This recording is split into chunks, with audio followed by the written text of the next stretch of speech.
Je vais soumettre le cas de Céline Giboire à Philippe Boxeau. Ce médecin légiste est connu pour sa lecture rigoureuse des faits.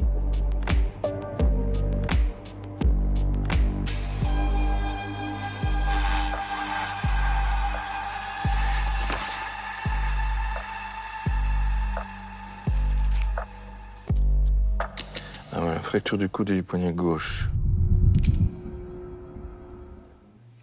Fixation ouverte de la cheville gauche. Alors, le premier choc est important et il se déroule du côté gauche. Fracture du poignet du coude gauche, fracture de la cheville gauche. Donc, clairement, c'est à gauche qu'elle se reçoit pour le choc le plus important. Elle se fait une fracture de colonne qui est hyper grave puisqu'elle devient paraplégique. Donc, il n'y a plus de motricité possible. On n'en meurt pas de tout ça. D'accord. À condition que tu aies des services de secours qui arrivent. Ce qui la tue, c'est pas la chute. Ce qui la tue, et le médecin légiste Ça fait de la mettre dans l'eau après. de Rennes a tout à fait raison, il fait un superbe rapport. Ce qui la tue, c'est la noyade.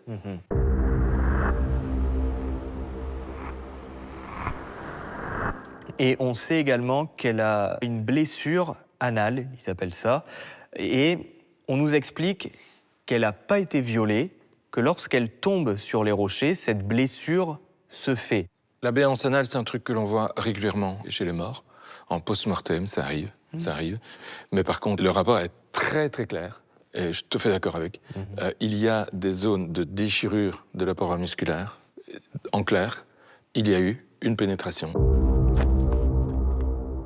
Je n'ai jamais vu une béance anale suite à une chute de ce type-là. Maintenant, je ne suis pas Dieu, hein, je n'ai que 30 ans de médecine légale derrière moi, je n'ai pas tout vu encore. Peut-être ils ont une explication, mais moi je ne l'ai pas. D'accord. Et donc à partir des photos qu'on a ici de la falaise et surtout de la plage avec les rochers, est-ce que ça te paraît possible que Céline, dans l'état décrit dans ce premier rapport, ait pu ramper à travers les rochers sur 32 mètres? Le bras droit est correct, il est fonctionnel, il peut servir. Mais tout le reste ne l'est pas. Et ces jambes, désormais, constituent un poids mort qu'il va falloir traîner. Ce qui veut dire qu'il faut une force terrible pour arriver à parcourir la distance qui est décrite sur, en plus, un relief aussi accidenté. C'est peu crédible, quoi. Mais ce que je comprends pas, c'est qu'elle soit dans cette position-là. Le membre supérieur gauche, il est relevé. Le membre supérieur droit, il est relevé. En arrière et sur le dos. Je pige pas. Donc là, ce qu'on va regarder, c'est une séquence que j'ai tournée avec Thierry Lezeau, qui est un enquêteur indépendant.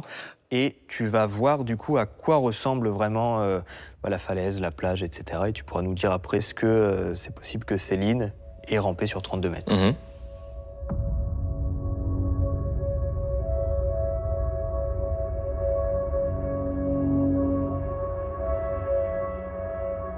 Vous avez des taches de sang entre son point de chute, le point d'impact, en bas de la falaise, jusqu'à l'endroit où on la retrouve.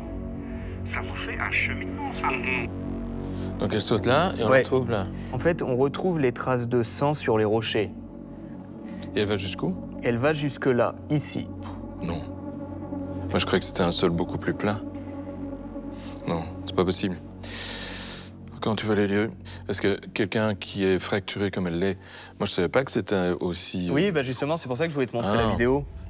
Non. Tout ça pour les noyer dans une flaque d'eau en plus. Non. Non, ça tient pas la route. Donc en voyant la vidéo, tu restes sur... non, en voyant la vidéo, c'est pire que ça. Maintenant que je vois les lieux, je n'imagine pas comment elle a pu faire pour ramper.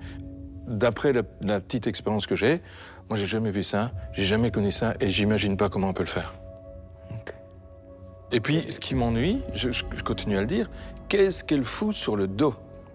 Comment elle a fait avec les deux bras relevés au-dessus de la tête? Allez, non, j'ai jamais vu ça. Et un bras cassé en plus, qui fait un mal de gueux. Non, c'est de la folie. C'est la position que l'on trouve et que l'on connaît d'habitude, cette position, les deux bras relevés, dans les traînages. C'est-à-dire, tu as attrapé les bras, tu les as tirés. Et puis, la plupart des auteurs ne pensent pas à les remettre dans le bon sens, tant mieux. Mais ils sont tirés, preuve que la personne a été tractée. C'est un élément. Ton avis vraiment personnel sur l'affaire, ça pourrait être qu'il y ait eu l'intervention d'un tiers. Ah bien sûr. Elle n'est pas morte, Elle gémit, on l'entend, on l'attrape, on la met à la flotte et on la noie. Ah oui, mais ça c'est hyper compréhensible. Dans le contexte d'un suicide, je comprends pas. Dans le contexte d'un meurtre, je comprends tout. Hein. Le verdict de Philippe Boxeau est sans appel. Les blessures de Céline portent la trace d'un tiers. Pourtant, face à la médecine, se dresse un mur de conviction. Pour de nombreux magistrats et enquêteurs ayant travaillé sur l'affaire, le suicide reste l'unique scénario possible.